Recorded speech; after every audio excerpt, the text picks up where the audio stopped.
kita bisa membawa kajian ilmu seputar tauhid di dalam.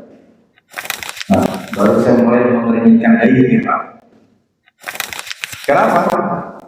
Pada umumnya sekarang masjid-masjid di seputaran kita banyak yang membahas terutama soal fikih kontemporer, fikih rumah tangga, muamalah, lalu dalam hubungannya soal sosialisasi di lingkungan dan sekitarnya. Namun si pengurus masjid tersebut dengan tegas mengatakan tauhid, Ustaz. Lalu saya katakan Bismillah. Nah, seiring waktu berjalan, beberapa hari kemudian pengurus tersebut menanyakan bagaimana siap.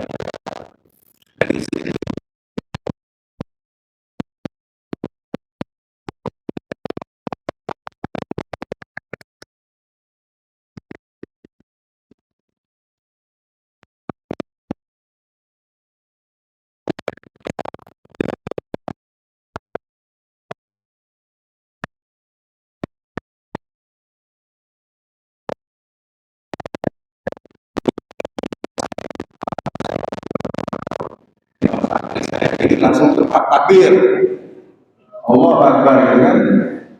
Kenapa? Karena sesungguhnya nilai-nilai inilah yang sekarang ini sangat berharga. Bagaimana tidak, Pak?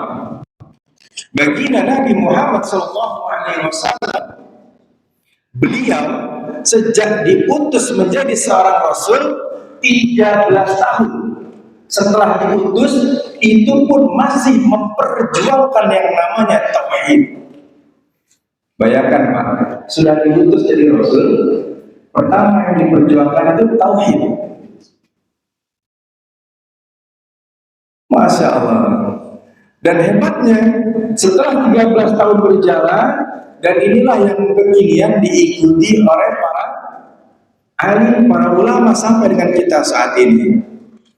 13 tahun jadi Rasul, sabar, ngajarin kamu sekarang berpindah kepada yang hak Allah Subhanahu wa Ta'ala. Yang tadinya biasa menyembah berhala, menyembah ini dan itu, dengan penuh cinta kasih baginda Nabi mengajarkan. Kalau sekarang di sini kita bunuh tadi masih dimarahin, Pak. Bayangkan, begitu besar kesabaran baginda Nabi, 13 tahun. Di saat umatnya sudah mulai terasa merata pemahamannya, barulah Nabi Muhammad mulai mengajarkan perihal peribadahan. Memang pas kalau Nabi itu ditunjuk sebagai manusia sempurna, karena sabarannya nggak ada lagi. Di sini ada pengurusnya semua ya. Saya yakin ini orang-orang di sini, Pak, yang hadir pada malam hari ini, yang paling banyak amal solehnya itu pengurus masjid, Pak. Kenapa? Dari begitu banyak cerita, benernya aja bisa dinilai kurang baik, apalagi salah ya, Pak. Namun di situ pengurus masjid harus bisa istiqomah menjalankan rutinitas dan kewajibannya sebagai pelayan umat. Jadi serius, Pak. Jemaah Masjid Al-Hidayah rahimahullah. Artinya apa? Secara yakin dan penting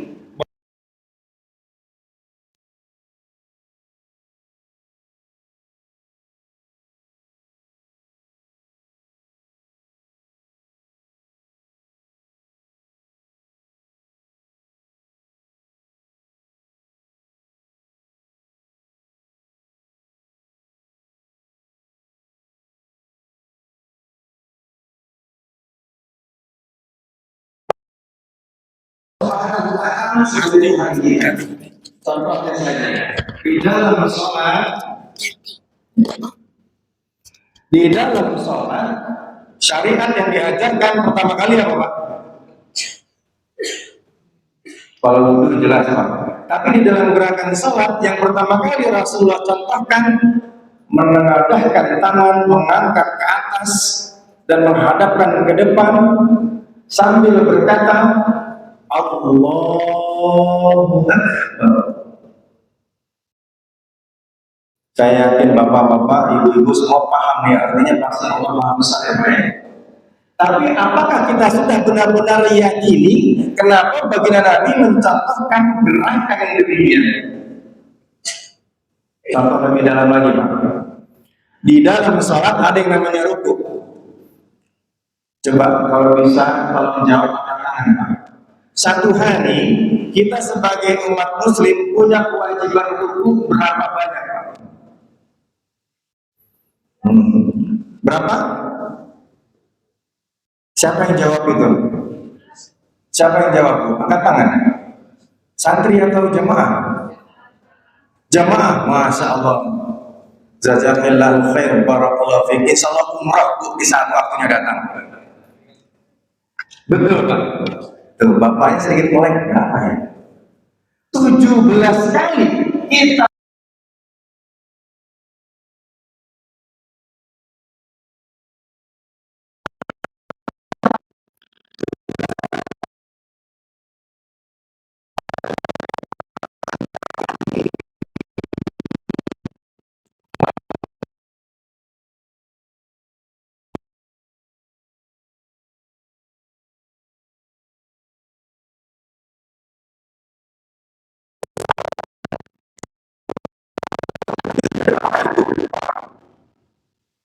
standar, artinya anak yang baru balik umur 7 tahun, 9 tahun pun kewajibannya sama. Berapa Pak? Masya Allah, barakallahu fiik. Betul Pak, 34 kali.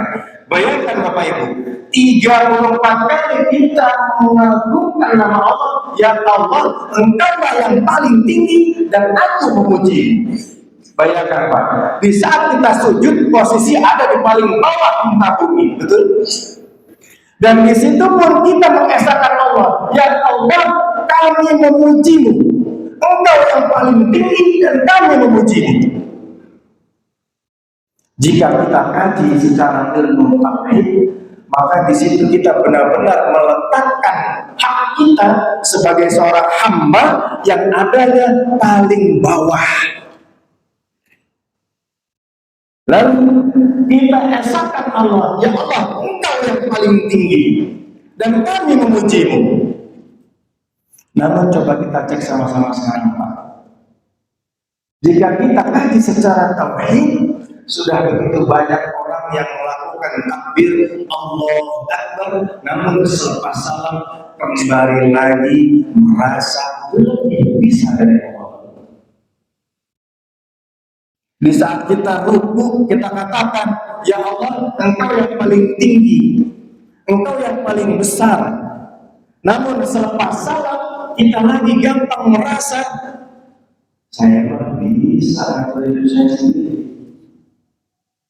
Bahkan di saat kita sedang sujud, kita mengagungkan Allah. Ya Allah, di dalam sujud tempat terendah di muka bumi, saya mengatakan Engkau yang paling tinggi dan kami memujimu. Namun selepas salam kembali lagi, ini saya. Jadi serius apa? Jemaah Masjid Al-Hidayah rahimahumullah. Terkadang nggak enaknya kalau membahas tauhid begini Pak. Memang kadang ada waktunya agak sedikit tegas, agak sedikit serius, tapi harus santai Pak. Kenapa? Karena sejatinya ilmu tauhid akan menjadi ilmu yang paling utama, bahkan menjadi salah satu syarat diterimanya ibadah seseorang.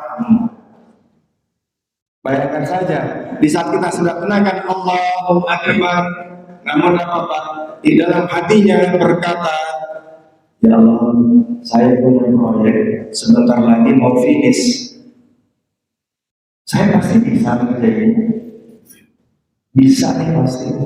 Gampang. Ngurus bapak itu mah yang ngajak invoice kecil, tinggal saya kasih ajak makan. selesai urusan saya.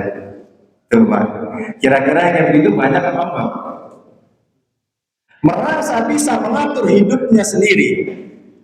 Padahal bukankah Allah sampaikan bahwasanya seluruh penciptaan alam langit dunia ini beserta isinya, termasuk manusia, rezeki, jodoh, maut sampai matinya pun sudah Allah tetapkan. Tapi kadang kita sebagai manusia sok bisa merasa mampu. Ini contoh yang paling gampang. Saya minta izin pengurus PKM jangan tersinggung ya Pak. Ngurus umat itu paling susah Pak. Namun di saat dibutuhkan seorang pemimpin yang amanah, boleh jadi banyak. Pemimpin yang pandai banyak. Pemimpin yang istiqomah banyak juga Pak. Tapi kalau ditanya pemimpin yang takut sama Allah, alhamdulillah terhitung jari. Kenapa? Di saat dia sudah menempatkan ilmu tauhid pada tempatnya ada yang paling tinggi, maka dia akan katakan, ya Allah, saya mas siapa? Saya bisa apa? Saya pun bisa hadir di dunia ini atas izin Engkau. Saya bisa lahir ke dunia ini atas ridho Engkau.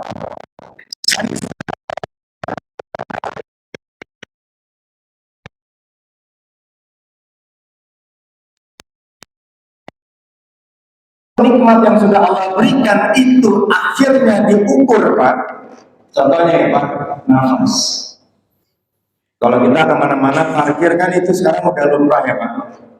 Tapi kadang sudah bergetar juga ya. Umumnya kalau tukang parkir di saat datang orangnya nggak ada, pas pulang, gitu ya. Hal sederhana itu kadang bikin kita kesel, tapi hal yang kecil itu kadang membuat kita lupa sama nikmat Allah yang lain. Nafas Pak. Pernahkah kita menghitung sudah berapa detik nafas yang Allah berikan kepada kita? Kalau seandainya dipasang argo,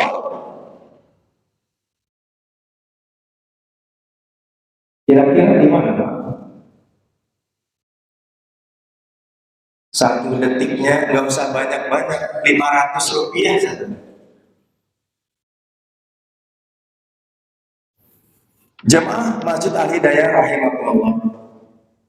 Jadi begitu pentingnya ilmu tauhid, bahkan baginda Nabi pun mengerjakan ini di awal kali di saat beliau Shallallahu Alaihi Wasallam ditunjuk sebagai seorang rasul. Bahkan saking hebatnya tauhid, saking utamanya tauhid, saking pentingnya tauhid, maka para alim ulama menyampaikan begitu pentingnya ilmu tauhid, saking pentingnya ilmu tauhid di saat kita lapar, di saat kita haus, boleh jadi kita lebih membutuhkan agama daripada makanan dan minuman. Di saat kita mengantuk, berat kepala, berat badan, bisa jadi kita lebih membutuhkan agama daripada bantal dan kasur yang sudah sangat menggoda. Bahkan boleh jadi bagi laki-laki dan perempuan di saat datang syahwat, boleh jadi kita lebih membutuhkan agama daripada pasangan hidup kita. Kenapa? Karena dia yakin ada ketentuan Allah di dalamnya. Bagaimana cara Allah mengizinkan kita untuk bisa makan dan minum? Bagaimana cara baginda Nabi mencontohkan kita untuk dalam soal perihal muamalah? Bagaimana caranya agama membimbing kita dalam kehidupan keseharian? Jadi semoga di waktu yang singkat ini bisa men-trigger dari tiap kita, memancing dari tiap kita untuk bisa benar-benar kembali mencintai agama Allah dan mencintai Allah dan mencintai baginda Nabi Muhammad SAW seperti selayaknya dan seperti seharusnya. Dan kita sekarang baru muqaddimah. Jam berapa nih Pak? Izin Pak, kalau sudah masuk waktu sholat, tolong ingatkan saya. Kenapa Pak? Karena ini pun salah satu pembelajaran. Tidak ada yang berhak untuk menunda waktu sholat. Waktunya datang, selesaikan yang wajib, tinggalkan yang sunnah. Semangat Pak? Alhamdulillah. Kita mulai. Bismillah. Bapak Ibu hadirin jamaah Masjid Al-Hidayah rahimahullah. Dari sekian banyak rujukan, Al-Fakir pada malam hari ini akan membawa materi dari salah satu kitab yang luar biasa cukup masyhur, yaitu karangan dari Syekh Shalih Fauzan bin Fauzan. Beliau adalah salah satu mufti Mekah yang kemarin baru saja diangkat oleh kerajaan Arab kurang lebih tanggal 23 Oktober. Dan beliau juga merupakan salah satu syekh yang luar biasa dianggap keilmuannya, baik secara umum dalam tingkat ulama dunia, perkumpulan ahli fikih di dunia.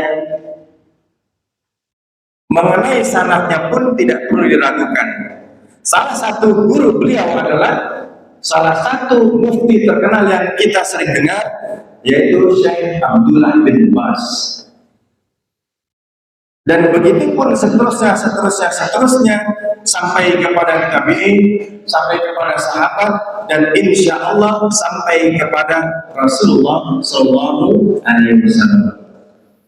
Jadi insya Allah apa yang akan disampaikan ini sangatnya jelas, bukan kata-kata saya, bukan reka-reka saya, ataupun pemahaman saya pribadi. Dan bismillah kita mulai.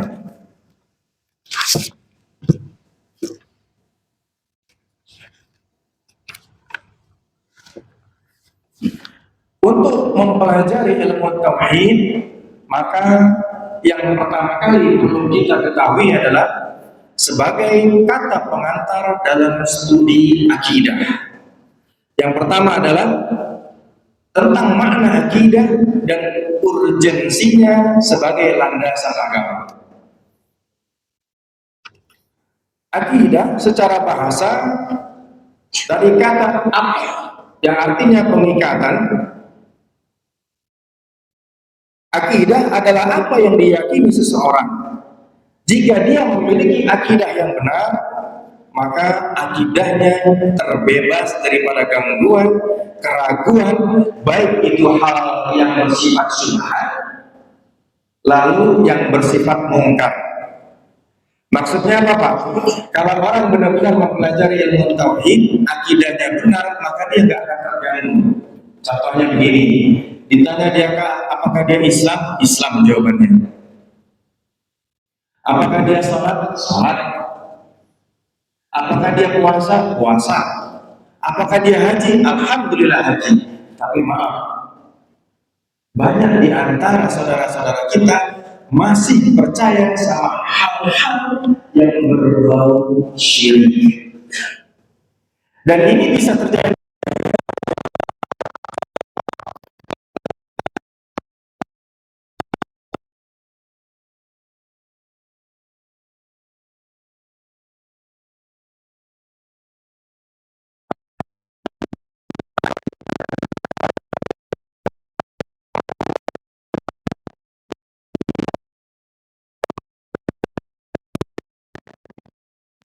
Di saat seperti itu, maka tidak terjadi apa-apa.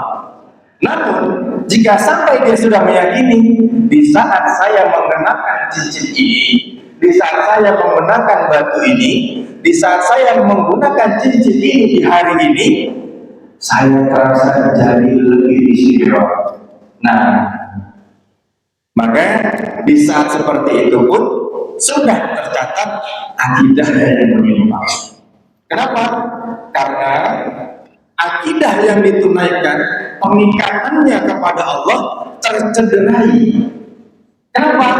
Secara tidak langsung si orang tersebut mengatakan ada hal yang bisa mendatangkan asbab, ada hal yang bisa mendatangkan asbab sehingga menjadi keuntungan bagi saya. Pak, ini jadi tambah serius nih Pak, nggak apa-apa ya? Itu tugasnya berat nih Pak, mengurus tingginya. Gimana nih Pak? Selesai sampai bisa ini kan? Jemaah Masjid Al-Hidayah rahimakumullah. Makna akidah secara syar'i, akidah adalah iman kepada Allah dan para malaikatnya, kitab-kitabnya, rasulnya, hari akhir, kata yang baik ataupun buruk, yang mana kita emas sebagai rukun iman. Nah, sekarang ini banyak terjadi di antara kita, seperti yang tadi sudah saya sampaikan, banyak saudara-saudara kita yang maaf akhirnya kepleset dulu, nggak langsung jatuh, enggak, kepleset dulu. Dan subhanallah, ini kerap terjadi di era kita. Contoh saja, ada seseorang pedagang. Pedagang tersebut bisa dikatakan alim, banyak puasa, banyak infaknya, banyak sedekahnya, rajin sholat ke masjid dan menunaikan janji kewajiban sebagai seorang muslim. Dan pedagang sebelahnya ini tidak. Tapi secara fakta di lapangan, yang rajin sholat, yang rajin ke masjid, yang rajin ibadah, qadarullah sepi. Sementara di sini yang tidak pernah ke masjid, bahkan suka ghibah, bahkan seringkali mendekati hal maksiat, qadarullah ramailah dagangannya. Nah, hal sederhana seperti ini kerap kali terjadi. Lalu bagaimana cara menyikapinya? Demi Allah Bapak Ibu hadirin sekalian, jika kita tidak berpegangan kepada agama Allah, hancur kita. Siapa yang kuat melihat, menyaksikan setiap hari dagangan yang sepi sementara yang ramai sebelahnya? Siapa yang kuat? Setiap hari kita harus membawa uang pulang pas-pasan, sementara di rumah istri, anak menunggu dengan penuh putus asa. Diuji imannya. Diuji imannya. Lalu bagaimana cara yang paling tepat untuk menghadapi ini? Kata baginda Nabi Muhammad SAW, beliau menyampaikan, taraktu fikum amrina dan tadilu ma tamasakum bihi kitabullah wa sunnatu Rasulullah sallallahu alaihi wasallam. Kata baginda Nabi, kutinggalkan kalian dua perkara, yang mana jika kalian berpegang teguh kepada keduanya, insya Allah tidak akan tersesat, tidak akan hancur, tidak akan celaka, bahkan tidak akan terjerumus apalagi jatuh ke dalam lubang yang paling dalam, yaitu apa? Al-Quran dan Sunnah Rasulullah SAW. Lalu apa korelasinya? Allah sampaikan dalam Quran, Alif Lam Mim. Dari sini kita bisa ambil pelajaran dalam rangkaian pembelajaran ilmu tauhid. Ternyata nggak cuma cukup mengakui Allah sebagai Tuhan dan Nabi Muhammad sebagai Rasul terakhir, Nabi terakhir, namun kita pun berkewajiban untuk bisa menjadi hamba yang muttaqin. Syarat Al-Quran menjadi petunjuk hamba Allah yang takwa. Jadi kalau ada orang yang sudah mengaku Islam, ada orang yang rajin tunaikan puasa, ada orang yang rajin tunaikan zakat, ada orang yang rajin tunaikan infak, bahkan wakafnya baik, haji sudah 3 kali, umrah berulang-ulang, tapi maaf, secara adab dia jauh daripada kata baik sebagai seorang muslim, maka dia tidak termasuk dalam kategori yang tadi, Pak. Lalu kalau ditanya, Ustaz, kalau ada seorang haji seperti itu masih suka gibahin orang, masih suka ngomongin orang, masih suka berbohong, masih suka ngadu domba. Saya yakin di sini nggak ada, Pak, insya Allah. Kalaupun sampai demikian, lalu yang keliru di mananya? Nah, kembali ke ayat yang tadi. Boleh jadi dia berislam, tapi dia belum bisa memiliki gelar takwa. Karena takwa itu erat hubungannya langsung dengan Allah Subhanahu wa Ta'ala. Yang jika kita kaji secara tauhid, di saat takwa sudah ditunaikan, ini hubungan engkau dengan Allah Tuhan. Artinya apa, Pak? Di saat ada orang ataupun tidak, dia takwa. Di saat banyak orang ataupun tidak, dia takwa. Di saat ramai orang ataupun sedikit, dia yakini Allah melihat, Allah mendengar, Allah tahu, dan malaikat pun mencatat. Berapa? Jadi kita lanjut apa enggak ini? Lanjut ya, Pak. Jemaah rahimakumullah. Pentingnya kita belajar tauhid supaya bisa kita melakukan seluruh kehidupan kita sesuai dengan apa yang Rasulullah ajarkan dan sesuai dengan apa yang Allah perintahkan dalam Al-Quran. Jika baru hal sederhana itu saja sudah diatur demikian komplitnya, apalagi untuk urusan lain.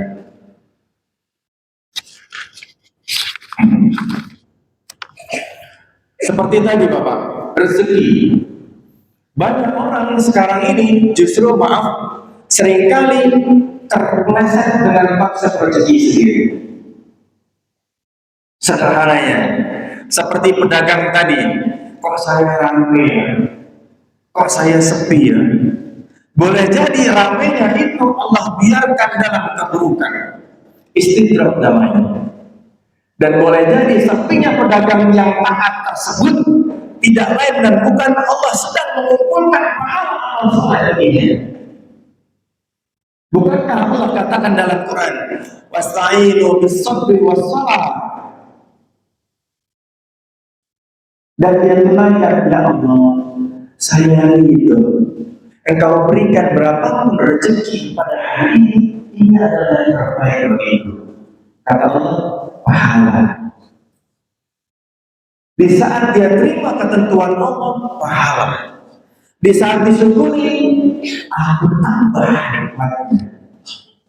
Dan dia saat serahkan semuanya kepada Allah, kata Allah, yang seperti ini, manusia seperti ini, Allah angkat derajatnya, nggak cuma sebatas manusia.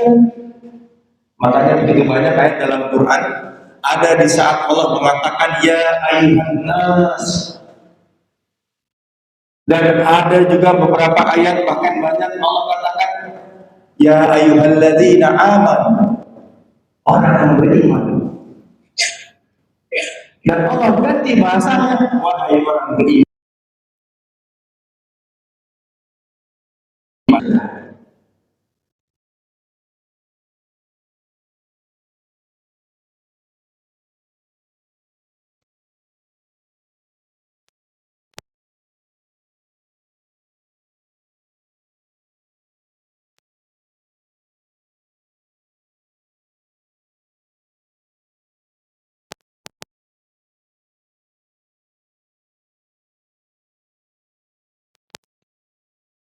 Bahkan miliaran, alhamdulillah, alhamdulillah, alhamdulillah. Namun di satu waktu Allah berikan rezekinya berkurang, ya Allah, kenapa sedih? Dan insya Allah ini depan main Pak, kalau di sini ada. Maksudnya apa, Pak? Yang harus kita yakini bagian dari ilmu tauhid adalah segala yang terjadi bagi kita sebagai seorang manusia sesungguhnya sudah Allah takdirkan. Tinggal bagaimana cara kita menjalaninya, itulah yang kelak akan menentukan bagian dari hisab kita.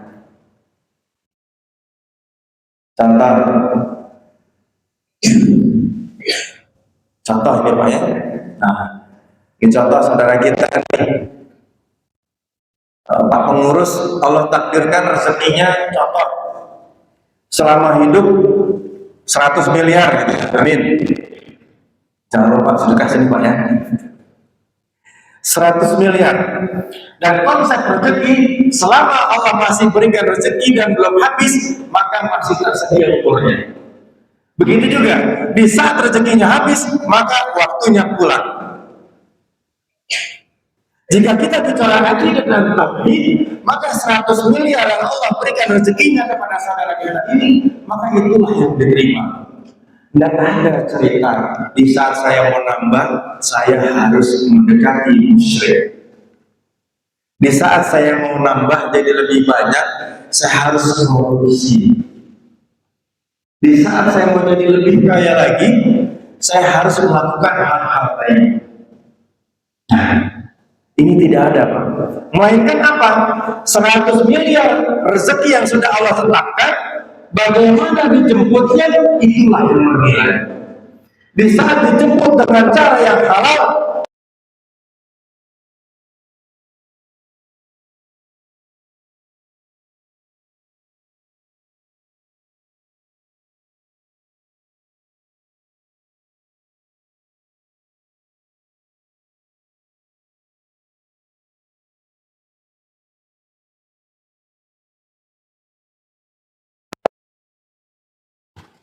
keingetan ya Bu ya. Sama Bu, apalagi saya Bu, keingetan dosa. Kenapa? Saya yang bicara di sini, jika terbesit dalam hati saya, merasa mampu, merasa lebih hebat, merasa lebih paham, merasa lebih pandai, maka tercela nilai-nilai kebaikan dalam diri saya. Kenapa? Karena di situ hadirlah yang namanya sombong. Dan sombong itu bukan punya manusia. Hadirin jamaah masjid Al-Hidayah rahimahumullah. Azan dan Pak. 2 menit banyak. Masya Allah. Ini baru bab pertama ya Pak. Kira-kira mau dilanjut atau tidak ya Pak? Masya Allah. Pak pengurus ya, tolong Pak. Azan Pak ya. Kecepatan.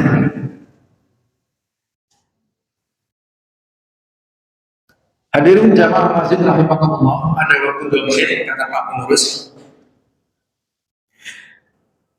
Makna tauhid dan macamnya, tauhid adalah meyakini keesaan Allah dalam rububiyahnya, ikhlas beribadah kepadanya, menetapkan baginya nama-nama dan sifatnya, serta menyucikannya dari kekurangan dan cacat. Dan demikian, para alim ulama mengelompokkan tauhid itu menjadi 3 macam. Yang pertama ada tauhid rububiyah, yang kedua ada tauhid uluhiyah, dan yang ketiga adalah asma wa sifat. Yang mana ini harus kita jabarkan satu demi satu. Singkatnya, tauhid rububiyah adalah mengesahkan Allah dalam segala perbuatannya dengan meyakini bahwa dialah sendiri yang menciptakan seluruh makhluk beserta apa yang ada di muka bumi ini. Allahu khaliqu kulli syai'in. Allah lah yang menciptakan segala.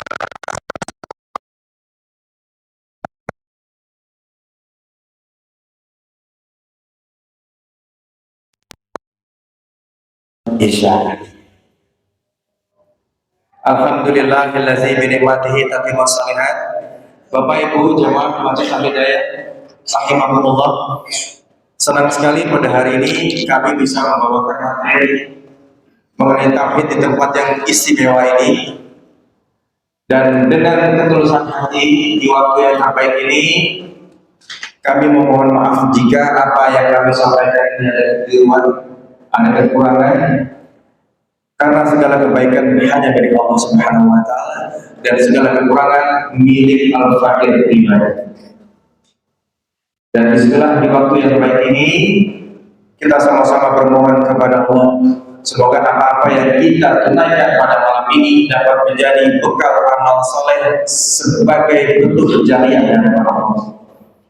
sebagai bentuk jariah yang bakal menjadi pemberat amal soleh kita, anak cucu kita, dan insya Allah menjadi cara kita memperoleh tiket masuk ke dalam surga.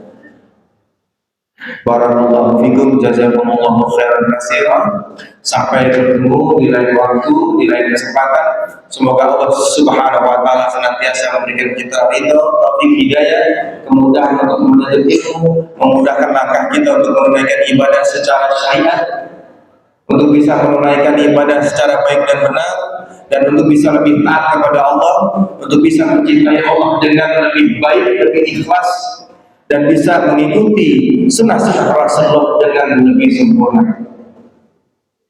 Kita tutup dengan doa kafaratul majlis. Subhanaka Allahumma wa bihamdika asyhadu an la ilaha illa anta astaghfiruka wa atubu ilaik. Ya hayyu ya qayyum bi rahmatika astaghfir wa aslih li shani kullahu wa la takilni ila nafsi tarfata 'ain.